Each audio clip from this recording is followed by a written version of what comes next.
we start? No. Oh, no, okay. Okay.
Are you going to tell me when you start, or? It's 10. 10:52, but my watch is always a little fast. It's 10:50. No, it's. What time do you have? No, it's 10:52. Let's do it. Yeah, thank you.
Thank you so much. I don't always know music enough to know when a piece is completely done, but it feels like our prelude is done. Joanne and Chris, it's so lovely to have you both here, and I am so sorry I missed the concert last week. It was, by all accounts, extraordinary. I came back to emails filled with rapturous responses to last week's concert, so thank you for the gift of that and for the gift of being with us again this morning. We're so lucky to have you as part of our world here of making music and communing with beauty as a part of our spiritual journeys. Welcome to all of you. I want to welcome also my partner up here in the chancel this morning. We have a beautiful service for you today, Gregory Stephens and I, that is looking at this theme of invitation, this last week when we are reflecting on the idea of invitation in this year where we will be going deep on words about spiritual practice. And we're joined in the work of creating worship not just by Christopher and Joanne, but by Mark Sumner, and also by Nancy Munn, who's going to lead us in song. And we will have a postlude that I am surprised did not bring the roof down this morning when she was practicing it, by Reiko Oda Lane. So if you have to leave early today, I'm really sorry, because you will know what it means to have the ground shake beneath your feet at the end of today's service. I also want to thank the folks who got the building ready today, to Dan Barnard and Thomas Brown and Francisco Castellanos, and to our beloved Jonathan Silk, who is allowing all of our virtual folks to join us on live stream. And it's lovely to have all of us that are here today embodied in our presence, and all those who are joining us remotely. I wanted to let people know about one program. So next month, the theme is going to be deep listening. So we're going to be looking at aspects of deep listening. Where does that take us? What are the skills of deep listening? And as part of our Soul Matters year, as I hope some of you have noticed, we have a few things that are happening each month. We have an image that's part of a Visio Divina exercise for you to try out, and we'll be rolling out next month soon, a beautiful Japanese landscape for you to sit with. We have our in-residence poet, Robert Levette Smith, who many of us know as Bob Smith, whose newest book literally just arrived in the mail a week ago, his collection of poetry. And he has written a poem for us each month connected to the theme.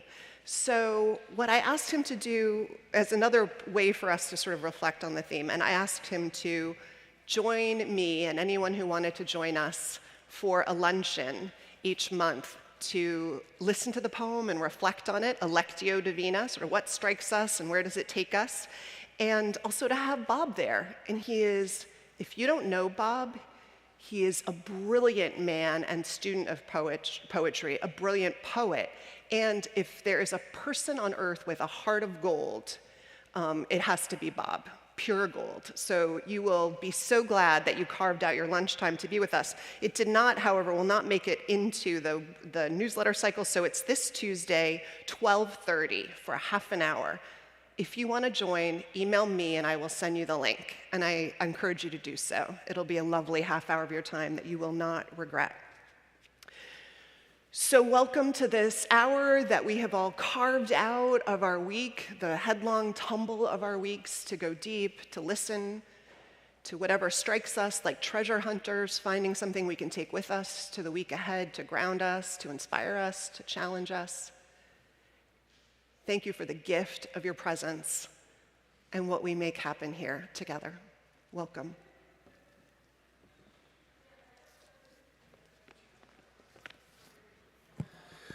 Join me now, please, in our chalice lighting. If you're at home, now is the time also to pull out your chalice and light your candle. We light this chalice for the light of truth, the warmth of love, and the fire of commitment. We light this symbol of our faith as we gather together.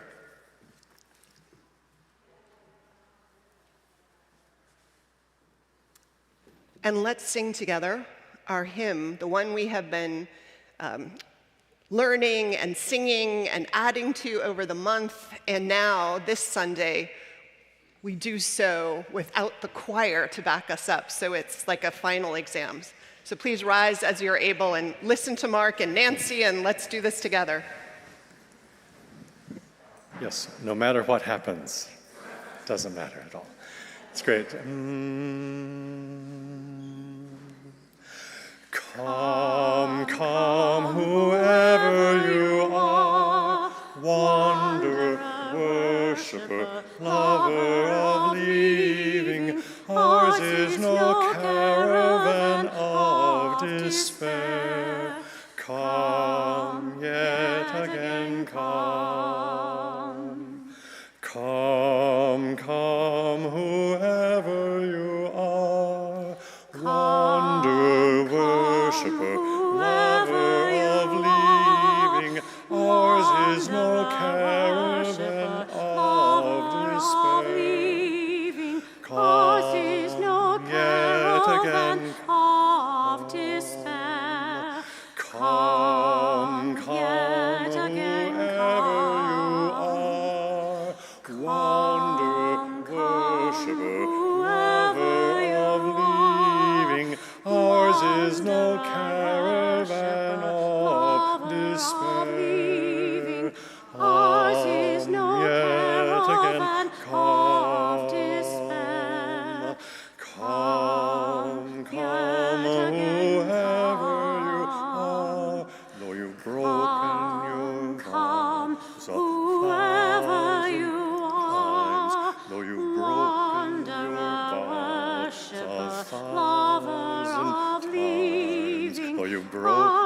your vows of thousand times, though you've broken your vows of thousand times, though you've broken your vows a thousand times, though you've broken your vows a thousand times, though you've broken your vows a thousand times, though you've broken your vows a thousand times, though you've broken your vows a thousand times.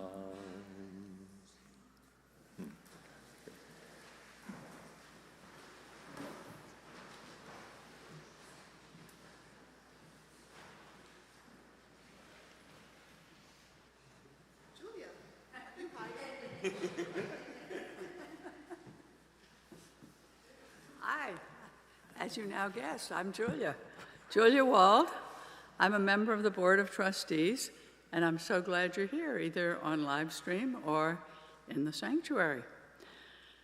As a member of the Board of Trustees, I want to invite you to our meetings. Nobody's taken us up on the invitation yet, but I know some of you will. You can come just for a little while. You can come for the whole meeting.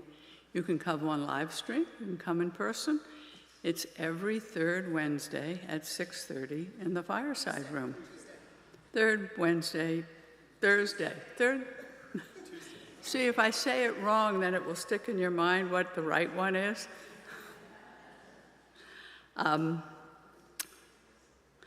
If you come, you'll find out what we're talking about and what we're planning, and you can make suggestions. We'd love to hear from you. The next thing is, if you're new here, either on live stream, I keep feeling I ought to be able to see the people on live stream, but hopefully you can see me. And for the new people here, welcome. We're so glad you're here. We would like you to let us know your name, your email address, and if you do, you will get a newsletter monthly and weekly. It will come to you in your email. And if you read it, and all of you, if you were to read it, you would find out what is going on here. And there are lots of activities going on here. For the new people in the back, in the holder, in the back of the pew in front of you, if you're here, there's a yellow connection form. You could fill that out and leave it at the table. You can tell a Board of Trustee member what your email address is. We really want to welcome you and hope you will come back. There are lots of events coming up. Did I have other things I was supposed to say? No. There are 2 events you want to know about. One of them is happening today after the service at 12:30. There's lunch. That's a little enticement. Come and have lunch. And it's a literary festival called We Don't Need No Stinking Fascisms, Writers' Hope for Humanity. And you know, these are difficult times, and these are important discussions. So do come. There are members of the community and friends of the community who have written on this topic. There will be music, there will be theater. It will be inspiring, so good. It's just down the gallery, walk down the gallery, go in the Star King room. As I said, there'll be lunch, and you will learn a lot and feel more part of the community. It's especially good if you're new to be in an activity that is so engaging. The other thing you need to know about is the upcoming auction. It's a party. A party. You like parties, right? Fun, laughter, mingling, shopping, and giving. Personally, I can't wait, but wait we must. It's not until Sunday, October, you know the date, say it with me, Sunday, October 20th, yes. Again, there will be lunch and contests, games, a raffle, and of course, an auction, a live auction. So you get to spend money and buy things. You need to have a ticket. If you don't have a ticket, we won't know how many people are coming to eat lunch, and then you might have just part of a portion because we didn't make enough, or you might have to have your plate piled high because we had too much. So it would be really helpful if you would buy a ticket. If you have the wherewithal, buy a ticket. If you don't, we'd like to give you a ticket. This is not, we don't want to exclude anybody for any reason. So if you have really the wherewithal, buy 5 tickets, and that will help pay for other people to come. It's a good event. It's an auction. Did I say that? Yeah.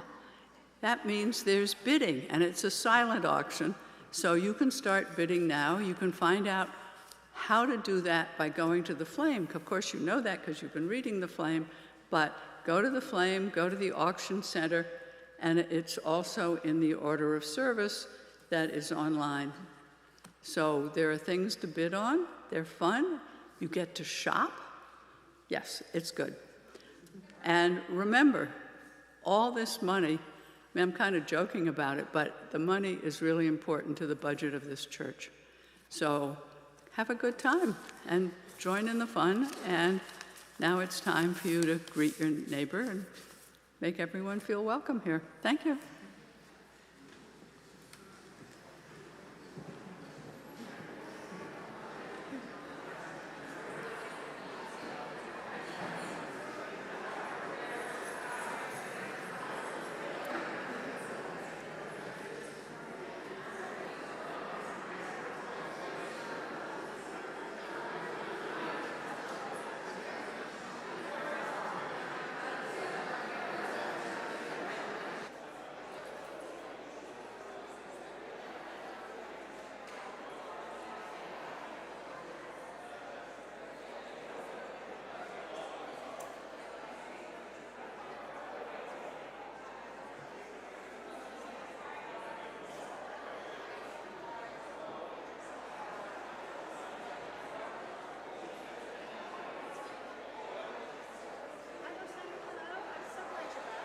Thank you. So good to see you, Nancy. The bronze is, Thank you. it's the closest to the human voice. Yeah, and this channel sounds so good in this space here. So good. Thank It's you. the same color than the... It's gorgeous. Joanne, I'm so happy to be here. It's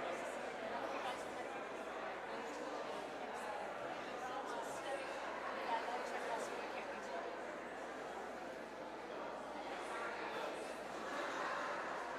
People love to chat, so 30 seconds or so.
Please take your seats.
Our story this morning is based on a tale from the 1700s told by the Jewish teacher Jacob ben Wolf-Krantz.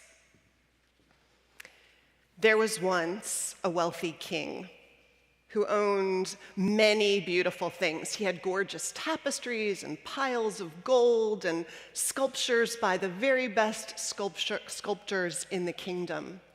But his favorite possession of all was this flawless, beautiful diamond the size of my fist. He would take it out regularly and he would hold it up to the light and he would sit with it in awe of its stunning beauty and perfection.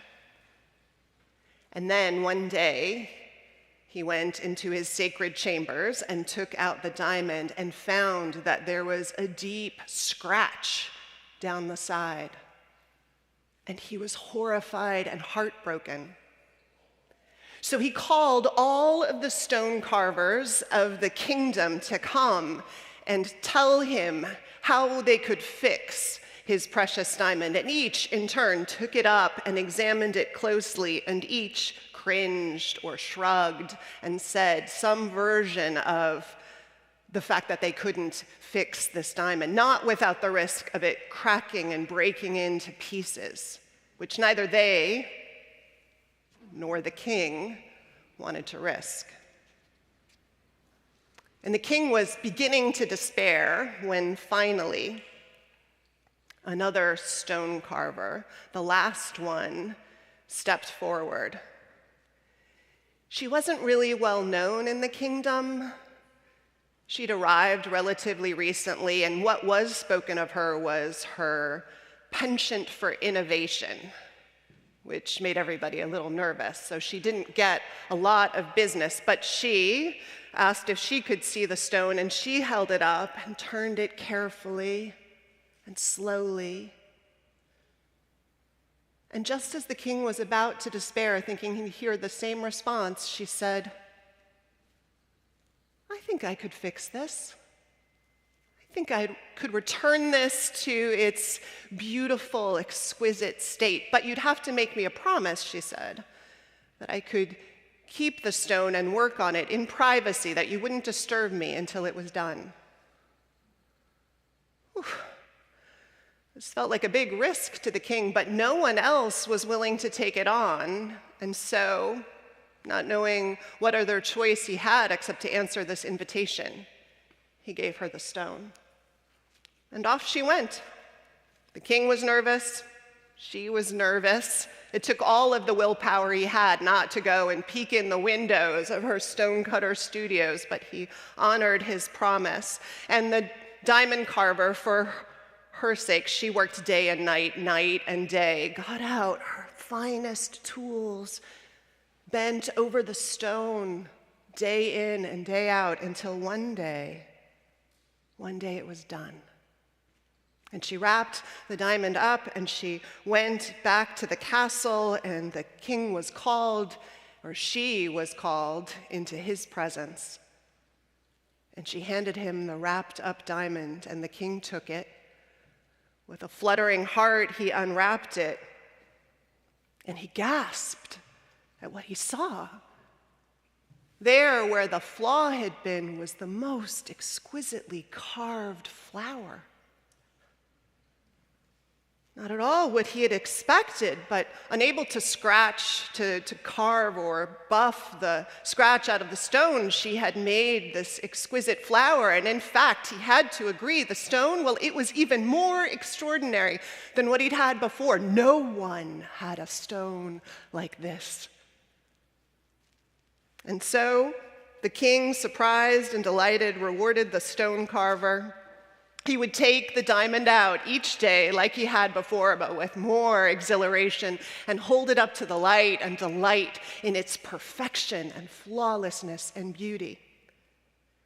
And when he did so, he would be reminded of two things again and again. How even something that starts out imperfect or flawed can become exquisitely beautiful in the right hands, with the right attention. And he was reminded what happens sometimes when you take a risk with the most unlikely of invitations. Here ends our story.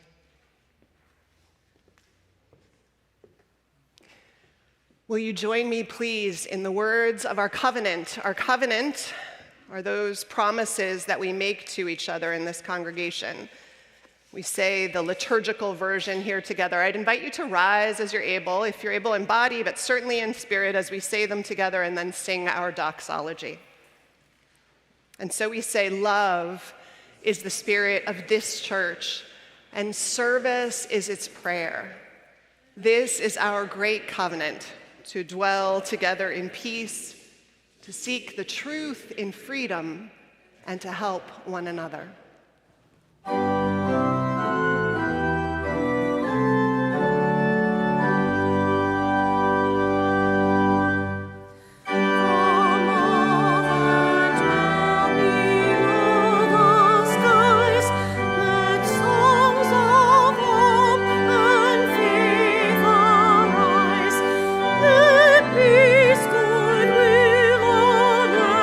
Be sung through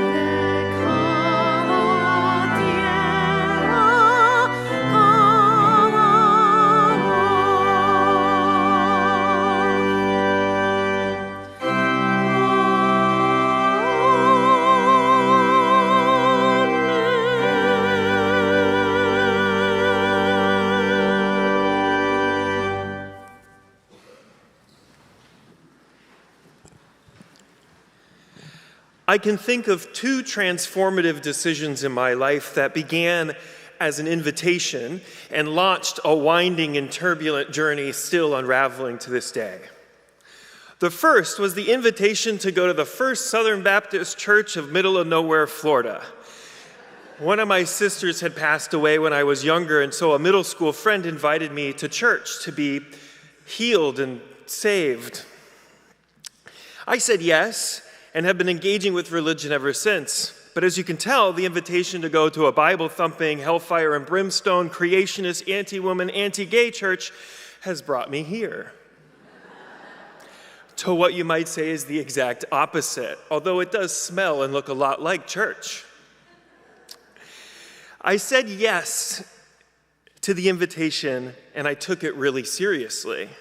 Unlike those other kids, I read my Bible and was always ready to ask hard questions to my youth minister. But even the youth minister couldn't answer. Why would God have to kill his son to love me? That just sounds like cosmic child abuse. I ended up studying religion in college to find answers that I wasn't getting in church. It was in these courses that I learned racial, gender, and climate justice are absolutely core to my faith. After bouncing around from evangelical megachurch to the next, I finally found a small progressive church in the arts and cultural district of the now hurricane-wiped-out St. Petersburg, Florida. Thoughts and prayers with them.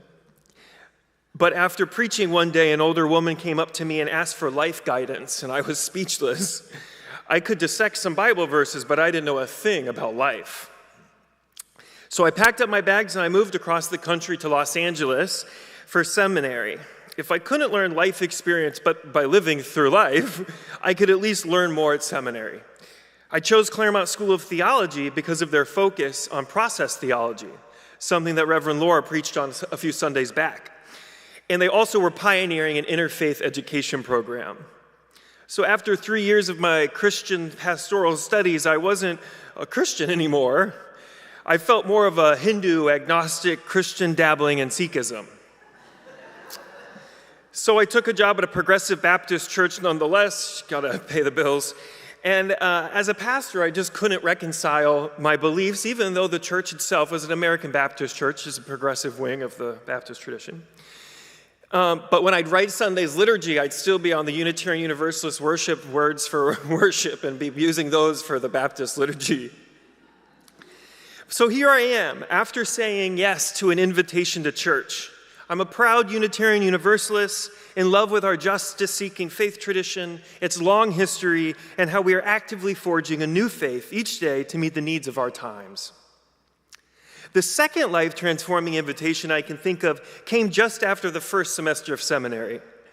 I was traveling back for Christmas to see my mom in Florida, and now I was a new person. I was the queer-affirming Christian with all sorts of other progressive inclinations, and from California, the left coast, it's taboo. A friend of mine from my evangelical days had come out as gay and wanted a friend to go to the gay bar with. And as a good, now progressive, affirming Christian friend of his, I joined him. I remember the night perfectly because between the lasers and loud music, what I saw on the TV monitors was a little bit mind-blowing, but I also couldn't look away. And then this guy came up to me and said in a deep voice, "Hey, my name's Brad." He was jacked and he was very hot, and oh my goodness. He ended up being my first date, my first kiss, and my first a lot of things. The journey of self-acceptance in a world and in a family of denial and rejection is so healing and powerful and painful and weird and wonderful, and best done with my church community.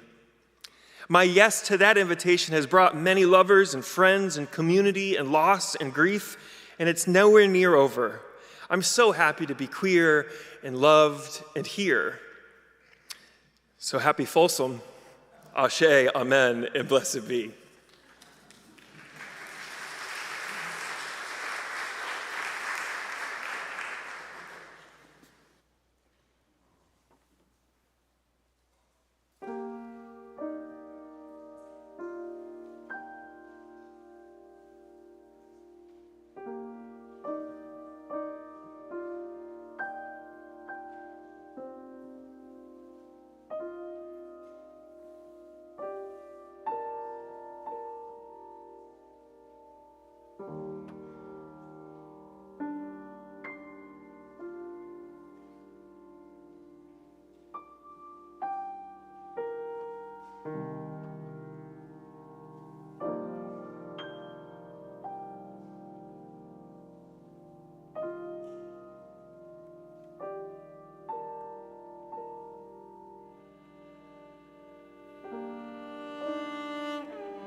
I am going to invite us this morning to engage in a body prayer that we sometimes do here.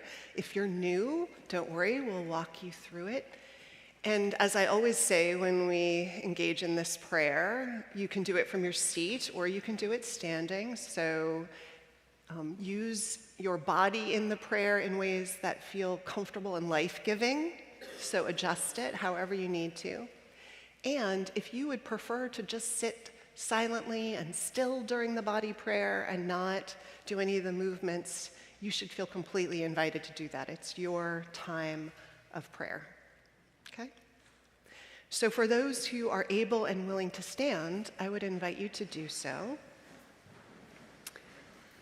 And I'll walk us through the motions and the internal presence I invite you to have as you do them so that you can engage in it the way I would hope and intend for us. So first, begin with your hands at your heart center. And you may want a slightly wide stance so you can do all this without falling over. And we'll push our arms and hands up toward the ceiling and imagine the blue clouded skies and stars and universe above to the expanse of all creation. Open our arms to the fullness of this universe and this day and all we've been given. And if you hold your arms here for a moment, you'll notice they start to feel heavy, which I think is a beautiful reminder of how much richness there is in each day that we hold before us. Turn your hands over, and I invite you to run your fingers through the invitations, the riches, the jewels that are offered to you this particular day, and gather whatever ones you can up in your arms and press them into you, the gifts, the opportunities of this day. And then open your arms in a gesture of offering yourself as you are to this day, to this world, and come back into the heart center. So we'll do it twice through. Once I'll give less guidance and the last time silently. Hands up to the expanse of the universe, arms open to all the gifts of this life. Fingers running through what is tossed at our feet like pearls and gems and offerings, taking what we want, what we can from this day, pressing it into us. The opportunities, the challenges. And then in a gesture of opening, of vulnerability, offering ourselves as we are enough to this day. And back.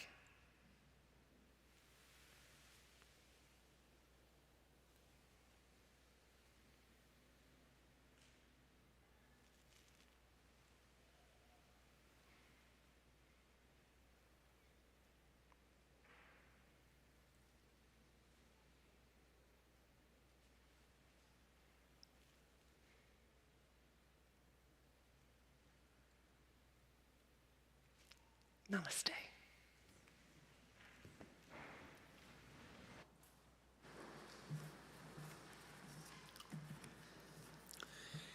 This morning's offering will benefit the work and the ministries of our church, the First Unitarian Universalist Society of San Francisco. It will now be graciously given and received.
I love the body prayer that you indulged me in that we did together today.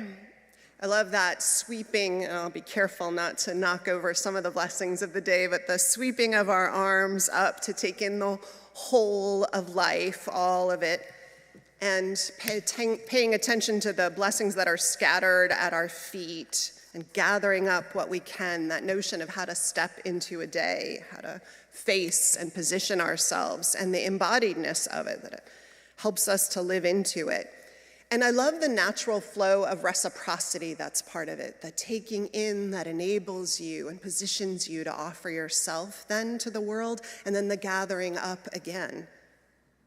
It's that beautiful flow I think we all want to enter into when we meet each day.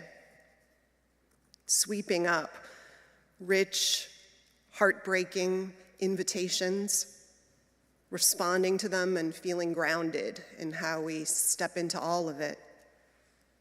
And so hard to do. Years ago, some of you have heard this story, I think. Years ago, I took an improv training. The initial instructions were simple.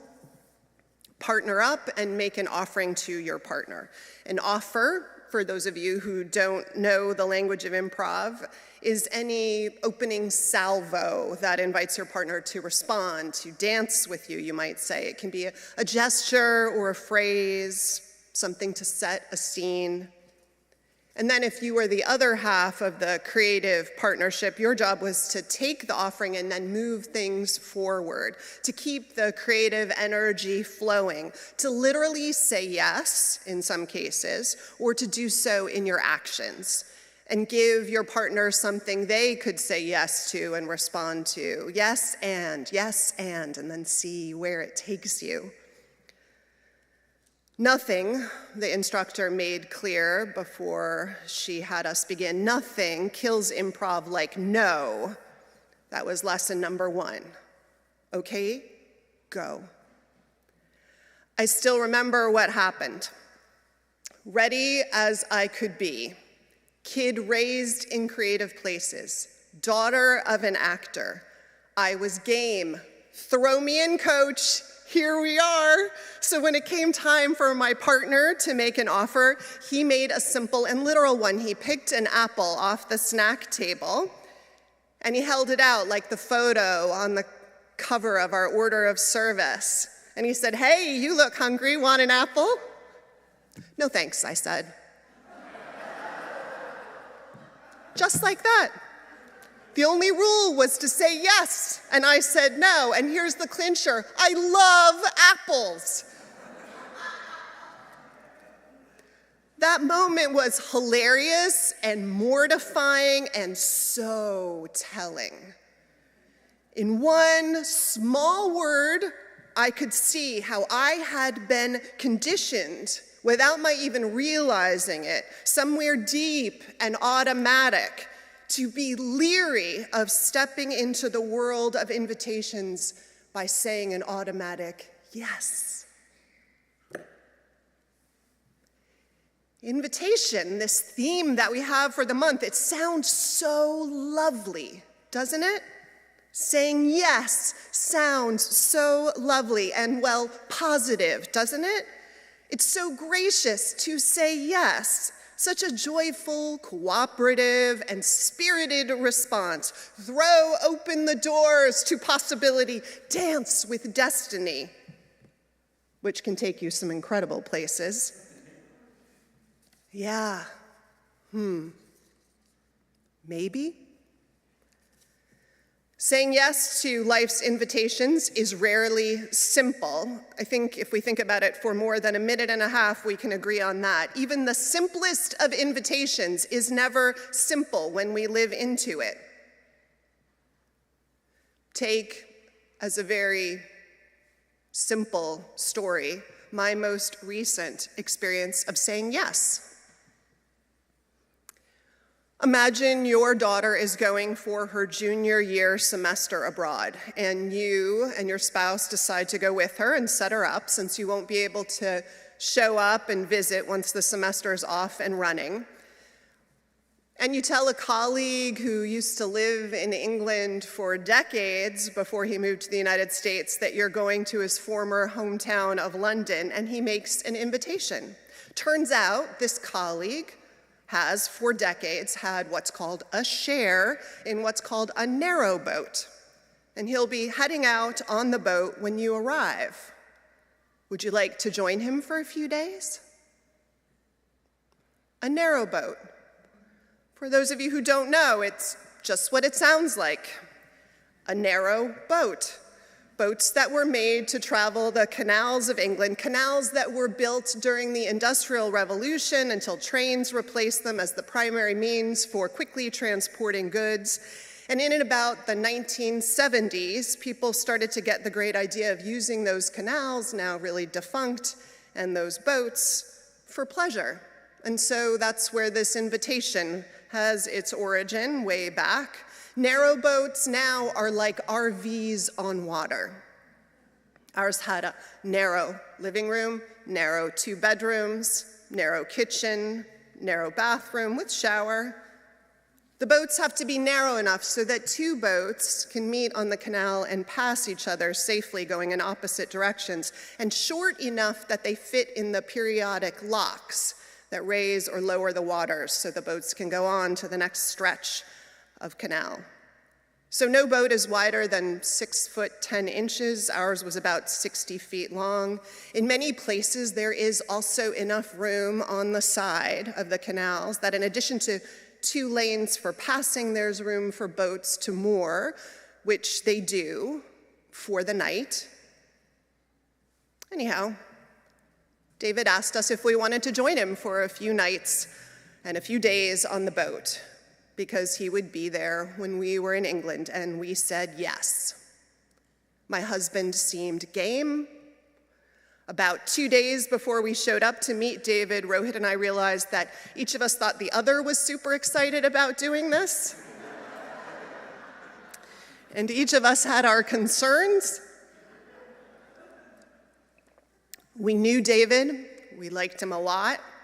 We'd had some lovely occasional dinners with him and his wife, but 3 days in close quarters, it's a risk. And what would life be like on the boat? Probably not comfortable, we figured. And we imagined the canals that were built to transport goods would be sort of, well, yucky, like living on a highway. And what would we do all day? The boats went, David said, at a top speed of 3 miles an hour. So there's no, what is that called? When you have those water skiing. There's no water skiing when you're narrowboating. But we'd said yes. So after, I thought you were excited. I thought you were excited. I was trying not to be an Eeyore. I was trying not to be an Eeyore. We headed out to meet him. And life started our 3 days aboard the Mandarin, our vessel and home. Funny how often that this precursor is similar to our response to invitation and our life with invitation, right? How you say yes. Often you say yes in theory, long before that thing is required of you, long before the time comes for your future self to do what your present self promised it would do. When you don't really have skin in the game and you say yes, and when that thing is a trip to the theater with a good friend, that's generally a good thing, that present self promising the future self. But when the thing is showering in a moving narrow boat built for water conservation that regularly bumps against other boats without warning, it's a more dubious reality. But well, at that point, there we are. There we were. And what of it? Time on the boat was lovely. Sitting on the back with David while he steered and the sun set, chattering away as the world rolled slowly by was such a luxury in a hurried world, and a friendship cemented like it does with time together. And the scenery, it was largely of the countryside of Middle England, fields and really clean and well-kept sheep and fluffy clouds and blue skies, like so many landscape paintings you've seen in museums. And each night we moored near a town with a pub where we went for dinner, which was a hoot. And learning to operate the locks was so old school and fun and active. And who gets to do that? Taking your windlass and you crank up the paddles so the water rushes in, and then you swing open the gates when the waters get even so the boat can move forward, and then you rush to catch up with your boat. And it wasn't all joy. We met with English manners, some of which are not all they're cracked up to be. We got chided in a passive-aggressive way for not leaping to help someone who was having to open and navigate a lock by herself. And then we got chastised in direct ways for helping someone else navigate a lock who hadn't asked for our help, so we got stuck either way. We got told by lovely, beautiful Jane, who instructed us on how to operate the locks our first morning, that narrowboating was a contact sport and not to sweat the bumping into each other. And then 2 days later, we got threatened with a lawsuit by a woman who chased us down after we bumped her boat.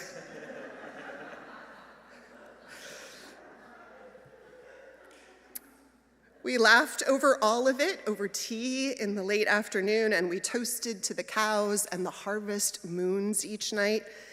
And a week later, I will mention, after we were gone, David's boat got stranded in the floods that hit British Midlands. All pubs closed down, nerves high, power sources weakening.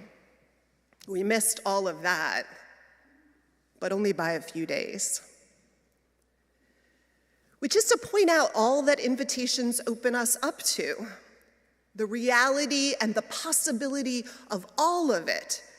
And so little of it is what we would expect or imagine when we say yes. I say to couples who are getting married that this yes, joyful and romantic, will change them, and not necessarily in the ways they'd hoped for or imagined. It will make them deeper and wiser, I think, and always more flexible than we imagined we could become. And maybe you'll learn French because you need to, or be forced to learn the rules of baseball because otherwise you're sitting alone on a variety of evenings, or maybe just master the mysterious ways of your mother-in-law's moods. All of it. That yes is full of sunshine and champagne and some heady and spiritual, rich and complicated waters. All of it.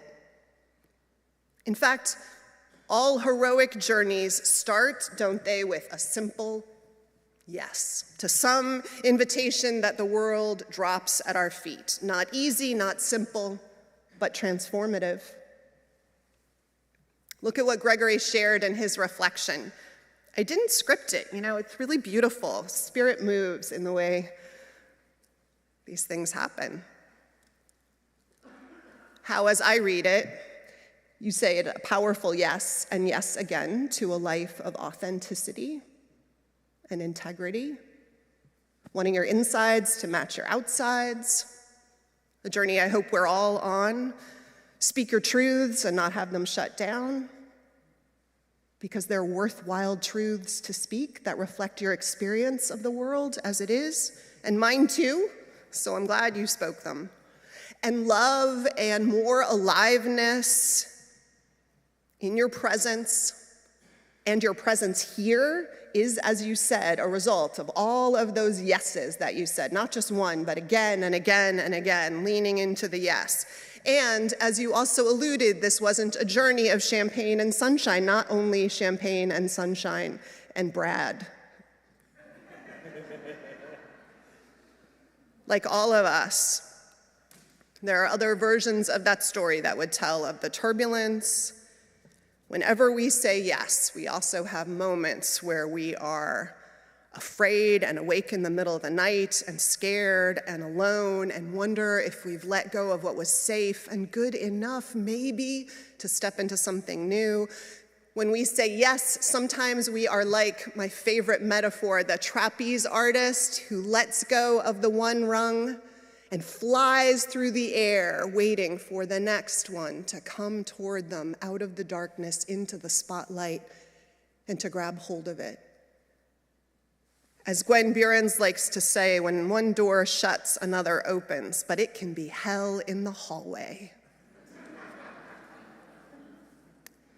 And yes is about all of that, to a life that's more, I hope, exhilarating, faith-filled, larger, that grows us, but never simple, right? And not predictable. And saying no in some moments is as much a risk, and that we know, because stasis is death. To the trapeze artist, too, it's not a good thing not to let go. Eventually, you're stuck. So thinking back on that improv class, I have a ton of respect and compassion for the girl who refused the apple, breaking the cardinal rule, the only one her instructor had asked her to abide by. This girl was wise and worldly in retrospect, beyond her years.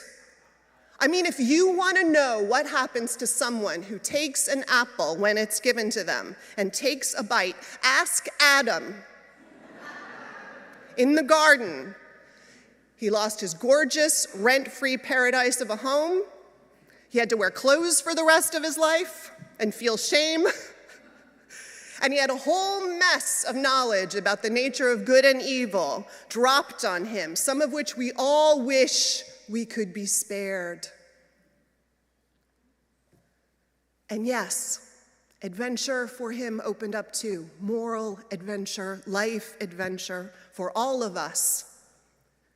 A little less protected from suffering, launched into this universe, free choice, ours, to say yes and to say no when the invitations of the universe are held out to us. Each day they are dropped at our feet, and all that this answering would cast us into, ask us to become. In his Song of the Open Road, the poet Walt Whitman wrote of saying yes, and he named its turbulence this way: afoot and like light-hearted I take to the open road, healthy, free, the world before me, the long brown path before me leading wherever I choose. I do not offer the old smooth prizes, he writes, but offer rough, new prizes. However sweet these laid-up stores, however convenient this dwelling place, we cannot remain here. However sheltered this port and calm these waters, we must not anchor here.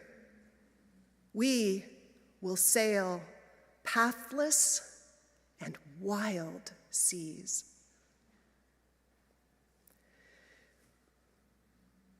We sail turbulent seas of being in a life that accepts and offers invitations and keeps life in creative dialogue, no script, no choreography. So consider well, my friends, the invitations you accept. Yes is never, as we know, as simple as it appears, but neither has the journey to wisdom or deeper compassion ever been a simple one. We must live with bent knees, open to mystery. You look hungry. Would you like an apple? Shall we dance? Let's sing our closing hymn together, number 311. Let it be a dance we do.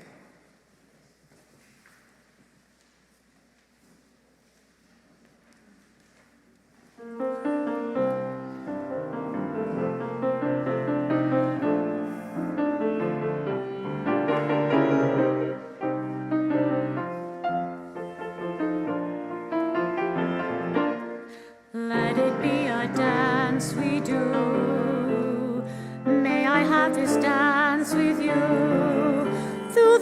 times and the bad times too. Let it be a dance. Let a dancing song be heard. Play the music, say the words, and fill the sky with sailing birds. Let it be a dance. Let it be a dance. Let it be a dance. Learn to follow, learn to lead. Feel the rhythm, feel the need. To reap the harvest, plant the seed. Let it be a dance. Let it be a dance we do. May I have this dance with you. Through the good times and the bad times too. Let it be a dance. Everybody turn and spin. Let your body learn to bend. And like a willow with the wind, let it be a dance. Let it be a dance. Let it be a dance. A child is born, the old must die. A time for joy, a time to cry. Take it as it passes by.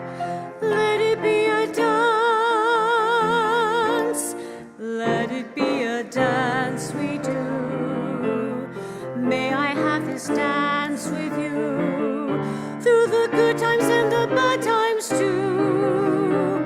Let it be a dance.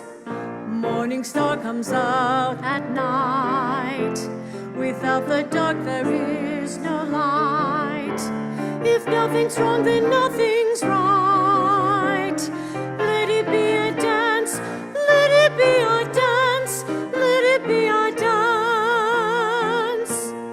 Let the sunshine, let it rain. Share the laughter, bear the pain. And round we go again. Let it be a dance. I invite you to put down your hymnals and remain standing if you are standing. If you would, extend your hands and connect to the person next to you, unless you don't want to or you're immunocompromised or for whatever reason, just put your hands across your chest. But otherwise, let's see if we can stretch in the dance. There we go. You gonna stay by yourself? All right. And now in our comings and our goings, may the light of love shine upon us. Out from within us, be gracious unto us, and grant us peace. For this is the day we are given. Let us rejoice and say yes to it. Amen.